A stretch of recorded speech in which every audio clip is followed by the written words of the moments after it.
Hey, it's StingKnight here. In today's video, I'll be comparing all the melee PvP jobs / classes in FF14. Keep in mind that this is all subjective, so we may agree or disagree with certain things. At the end for each class, I will summarize it with some pros and cons to keep it simple. With that said, let's jump right in. Starting off with Monk. Monk is a melee job that specializes in hand-to-hand combat with the use of fist-like weaponry. His main GCD combo, which is the Phantom Rush combo, has a total of 7 weapon skills. It may seem powerful at first, but it's actually the big downside of Monk, because most of these don't do a lot of damage until the last one, which is Phantom Rush itself, which is the ability you want to use for your burst combo to kill an opponent. Anything before this, you don't really have the kill threat as you would with Phantom Rush itself, which does 10,000 potency to all targets nearby. You want to combine the Phantom Rush with Rising Phoenix. Rising Phoenix increases damage dealt of the next weapon skill by 50%. So your core combo goes something like starting off with Rising Phoenix, Enlightenment, because this is a weapon skill too, and you knock them back. You also want to stun them and then use Thunderclap to dash towards the enemy because they're knocked back, and then Rising Phoenix again, and finally finish off with Phantom Rush. You also have the Thunderclap, which you get 3 charges of it, and it recharges every 10 seconds. This makes Monk very mobile and extremely hard to kill because you're able to dash to an enemy to engage or peel for a friend, or you can get away from the battlefield by dashing out of the front line to a party member. You also have Riddle of Earth, which is an ability that compounds damage dealt to you and then heal accordingly. Now, talking about the Limit Break, it is something you want to combine it with Enlightenment. So Enlightenment first, and then Meteor Drive. This way, you deal an additional 12,000 potency to a single target. In terms of difficulty, I would put Monk right in the middle out of all the other melees. It is quite similar to Dragoon and Ninja in my opinion. Of course, this is all quite subjective. I think Dragoon and Ninja and Monk all feel pretty similar in difficulty. I would say at about a medium skill floor, with Monk being in the middle and Dragoon being the harder one, Ninja being the easier one, while Samurai is the easiest and Reaper being the hardest. The difficulty will come as we climb higher in Crystal Conflict. Melees tends to be more difficult to play as you climb in the ranks because most people know what your class does. You will be very easily focused on stun lock, route controlled, and burst it down if you do not be careful. Now, how fun is Monk, you may ask? Of course, it is quite subjective again, but for me, Monk is the most fun melee job for me personally. The main drawback though is mainly from his long GCD requirement setup for his combo, which really slows down the gameplay. But if you enjoy a martial artist style of gameplay, then this class is definitely worth checking out. And if you're a new player looking for a melee job in PvP, you're not sure which one to pick, then Monk is definitely on my recommended list. Let's talk about the pros and cons to summarize this class. Starting with pros, it has high mobility. With his 3 dashes that only has a 10 seconds recharge time. This also increases Monk's survivability, which is our next point, as it can dash towards the enemy or a party member to join a fight or completely remove himself from a fight. It also has Riddle of Earth, which compounds damage dealt to him and then heals himself accordingly. It has a stun and a knockback, which is quite useful to disable an enemy. It has strong AoEs. Its core combo, Phantom Rush, Rising Phoenix, and Enlightenment all does very good AoE damage. It is also a very strong duelist, arguably one of the best class at 1v1. It has 3 dashes to stick on the enemy, a self-heal from his Riddle of Earth, high potency burst combo, has strong CC, is a limit break, removes enemy's guard. All of this make Monk a very tough 1v1 opponent. To the cons. Now, I can only think of one con at the moment, is the long GCD setup for Monk's burst combo, as Monk cannot kill anyone by itself without enabling the last weapon skill, Phantom Rush, which sometimes in a fight, it can be decided before we even have it up and ready. Moving on to Dragoon. Dragoon is a melee job that specializes in polearm weaponry. Its main GCD combo is the Reeling Thrust combo, which has 3 GCDs, but is really nothing worth mentioning because it has quite low potency and is more of a filler damage combo when you have none of your big cooldowns available. Its core combo, which is combining Berskugel, which increases damage dealt by 25%, as well as Elusive Jump, makes you dash backwards.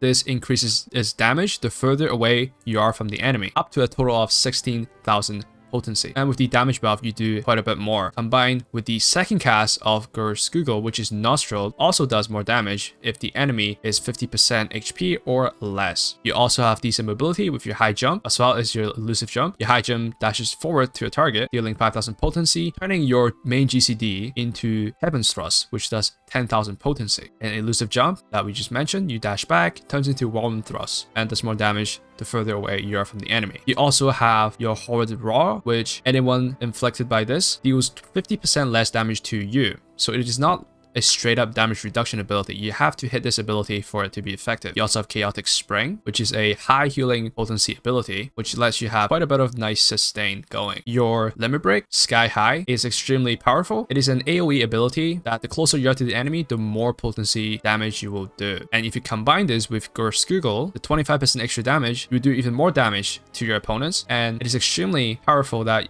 oftentimes you can change the tide of a battle with this one single limit break, especially when the enemies group up in crystal conflict pushing the crystal. In terms of difficulty, I would put Dragoon under Reaper, with Reaper being the most difficult one, mainly because it is quite hard to always be able to optimize your damage with your whirlwind thrust, because when you use your elusive jump, the enemy can immediately dash away, or they can dash straight onto you, making you unable to maximize your damage of your whirlwind thrust. And your Gerskugel is a double-edged sword, because not only it increases your damage dealt, but it also increases the damage you take by 25%. So if you use this at the wrong time, you get CC'd as soon as you use this, and you can very quickly be bursted down by your opponents. In terms of enjoyment, how fun is a Dragoon? If you're someone who enjoys a Lancer style of gameplay with a nice polearm and the ability to almost one-shot your opponents, I don't think you can actually one-shot people, but you're very close to be able to one-shot them if you do your whole burst properly. If you're into that, then this class is definitely up your alley. So let's summarize this with some pros and cons.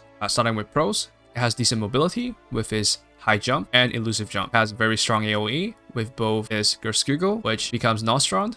That's your second cast, as well as your whirlwind thrust. All these does align AoE damage in front of you. It has a decent heal with his Chaotic Spring, allow you to have a bit of sustain in the middle of a fight. Its Limit Break is also extremely powerful, that can easily change tide of a fight. To the cons, you can be squishy because of Gerskugel. If timed poorly, then you will end up being in a worse situation than you was before. You have no crowd control. None of your abilities can lock down a target, so your opponents are always free to escape if they play properly. You can also die during your limit break, so you want to make sure you're not close to 1 HP when using your limit break, and it also does not get refunded when you die. Moving on to Ninja. Ninja is an assassin job that relies on stealth gameplay. Whenever we see a ninja on the opposing side, we know that it is going to annoy the hell out of anyone in the backline. Starting off with his main GCD, Aeolian Edge combo, which again is just a filler combo like some other classes. You have your Fuma Shuriken. This is a very good range attack with 6,000 potency. You have 3 charges of this, so you can constantly spam this when you're not in your enemy's faces. It can also be used to finish off your opponents. Your Mog, which is an ability that increases the damage taken by 10%. A great tool to use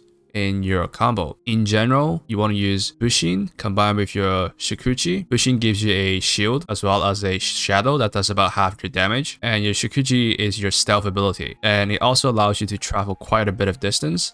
So you often start pressing Bushi, and then you can see a little reticle showing up. Orange means you can go there, purple means you cannot, and you can see that you go into stealth and you travel quite a bit of distance. And it also turns your main GCD into a different ability called Assassinate, which does 12,000 potency. And then combined with this, you can jump to the backline, maybe pop one of the range DPS or the healer just to annoy them. But you're not really going to one-shot anybody without the help of your team. Now, right after you use your Bushi and Tsukuji, you go to your enemy, use Assassinate. You want to use your Mog to increase the damage taken, the enemy's damage taken. And then you want to use 3 Mudra, which turns all your abilities into something different.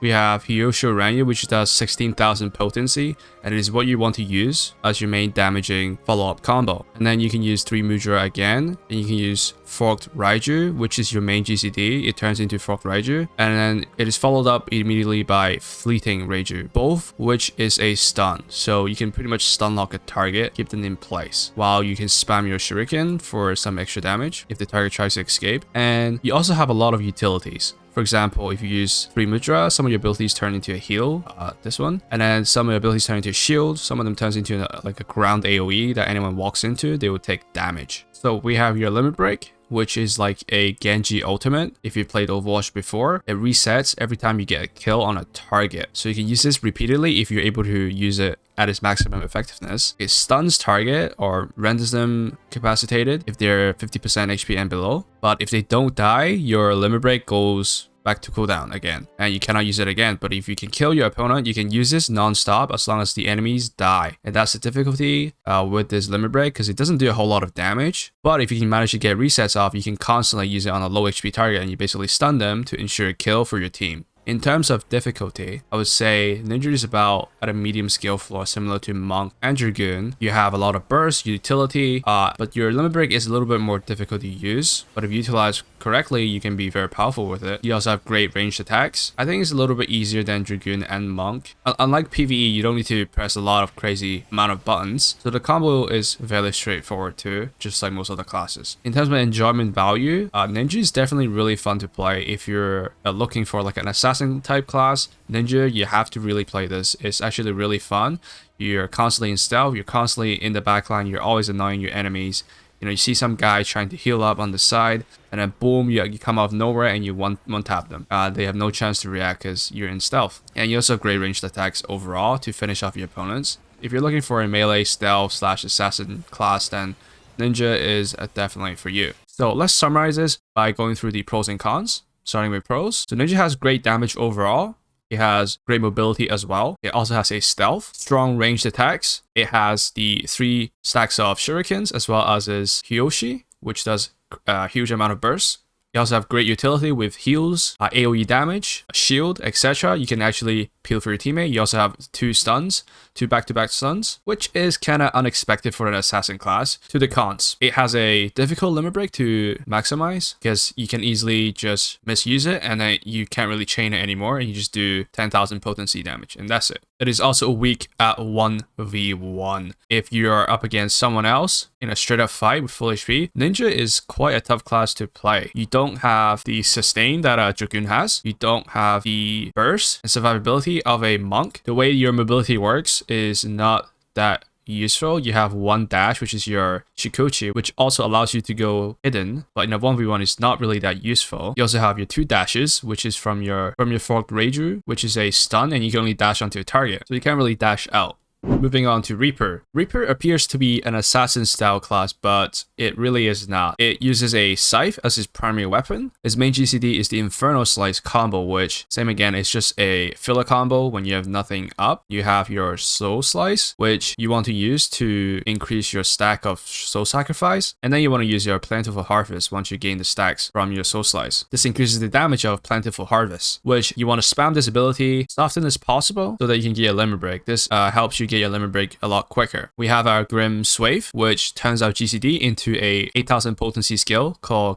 Gibbets, which you can use twice. So that makes our main GCD quite a potent skill now with this ability. And this also slows down the enemy with heavy for 3 seconds. We have a Death Warrant, which is an ability you want to use on a target, and then it will then take up to 50% of the damage we've dealt to him. So you want to use this and then wait as long as you can and then pop it in the last second to maximize the potency of this ability. We have a Hell's Ingress, which is our mobility. It leaves like a trail behind us that we can dash back into, and if we reactivate it, we can dash back to where we started from. We also have Arcane Crest, which is just a shield ability, and it also increases our damage out to the enemies by 10%. It also heals ourselves and any nearby teammates around us for about 6000 potency for 6 seconds. So we definitely want to make sure we pop this the moment we take damage. We have our limit break. This is a very, very strong and powerful limit break we can use. You want to spam your main GCD once you have your limit break. So let's take a look here. I mean, you pop your limit break and then everyone gets feared. Your Q turns into the Void Reaping. It does about 8000 potency extremely quick. I just kind of ran out there. You can use it 4 times in a row. You can also use your Cross Reaping, which is Scream Swathe, also turns into Limar's Slice, which essentially just binds the enemy, keep them in place. Your Void Reaper can be used in extreme quick succession. So let's go something like this. You spam Q 1, 2, 3, 4, and then you want to pop your limit break again for maximum damage. You can also combine it with your Death's Warrant so that the target takes even more damage. So you make sure they die. And personally, myself, I'm not very good at Reaper, I'll be honest. Reaper seems a little more complex to play than the other classes because it doesn't have a straight up easy combo. It doesn't have a very straightforward burst, rotation or anything like that. It's like a build up for your limit break, and then once you have your limit break, then you pop off. In terms of difficulty, I would rank Reaper in the most difficult out of all the melees, because you don't have a lot going for you. You have your limit break, but your other abilities aren't as useful. In terms of enjoyment value, I Reaper below Monk, Ninja, and Dragoon. This is very subjective again, personally for me. Maybe I'm just not good at Reaper. I think that Reaper is not for me, so I don't think it's that fun, but it can be extremely satisfying when you're able to get your damage off without dying, because you also die very easily as a Reaper, because you always need to be in the enemy's faces to build up your limit break. But all in all, if you enjoy a class that uses Scythe and it's about death, it's about Grim Reaper style gameplay, then Reaper is definitely for you. So let's summarize this class by talking about its pros and cons. It has decent mobility with your Hell's Ingress, which is a pretty short cooldown as well. You have your powerful limit break that can easily shut down an enemy opponent if you really want to. You also have overall very strong AoE damage from all your core abilities. You realize that not a lot of your abilities have strong single target damage, so it's quite hard for you to kill anyone on your own at the beginning without limit break. It's more difficult to utilize Reaper at its maximum. You realize you don't do as much damage as some of the other melee classes if you're not playing it correctly. And to play it correctly does require quite a bit of practice compared to other classes. At least for me, it took me quite a few more games to get comfortable with Reaper. When I say comfortable, it's just at a basic level. Finally, Samurai. Samurai is a typical katana wielding class. Its main GCD is the Kasha combo, which nothing worth mentioning once again. It's just filler damage. We have Ogi Nami Kiri, which is just a great damage that you can use as a frontal cone for AoE attacks, or as a single target damage as well. If it's attacking a single target, it increases its potency by 50%. And if attacking more than two targets or more, you create a barrier that absorbs damage. So this is a really nice ability overall. And we have Sultan, which is your dash, and that's about 4,000 damage. You can only charge towards your enemy. Unlike Monk, you cannot dash to a teammate. You have 3 charges of this, and the charge time is 10 seconds each. You have your Chetan, which is your DR, damage reduction ability, which if any enemies hit you during this time, the damage you deal to them increases by 25% too. And that only lasts for 3 seconds, so there's a narrow time there that you have to make use of this at its maximum value. You have Minuchi, nothing fancy about it, just a straightforward stun ability. Your Meikyo, which is one of your core abilities for your DPS. So once you use Meikyo, it turns into Midare, which does a 16,000 potency damage, which is part of your core burst combo. Setsu, which is a main GCD ability. So once you use your Sultan, which is your dash, your main GCD turns into Setsu, which is a 3000 potency skill to all nearby enemies. It gives an additional effect of bind, so it's a great CC ability that you can use. Your limit break, you can one-shot, but how to one-shot is basically you want to use your Chetan or Chitan. The enemies need to hit you while under the Chitan effect, and then they get afflicted by the Fusushi debuff, which then you use your limit break and you'll one-shot them through the guard regardless of what it is. So it can actually easily be avoided if they just don't hit you or don't use any AoE abilities on you. So that's something to keep in mind when you're trying to use your limit break. You want to use your Chitan combined with your limit break. Make sure they hit you first, so that they get the debuff. Then you can one-shot them. In terms of difficulty, I would say Samurai is the easiest class out of all the melees. There's nothing complicated about it. The downside of this class is the having cast time for most of your abilities, so that sometimes the enemy can react to some of your stuff by using guard, and then you do no damage to them. The enjoyment value for Samurai is also the least fun for me personally. I don't really enjoy Samurai at PvP. Not sure why, it's not for me. However, if you're into a katana wielding class or a class with just a single-handed sword, then this class might be for you. Moving on to its pros and cons. Starting with pros, it has high mobility with its 3 Sultan dashes. Good all-rounder. It has a lot of crowd control abilities. It has defensives. It also has AoE and single target damage, so you're never really missing out on anything. It has a one-shot from your limit break, which none of the other classes really have. Moving on to its cons. Most of its main damage abilities has a cast time, so you're static in place. During that time, you could be interrupted or stunned or focused on, and the enemies can potentially just block your damage. No specialty. It doesn't have anything special about this class compared to some of the other melees. You know, the Dragoon has very high burst with some of his nice range attacks. Reaper has this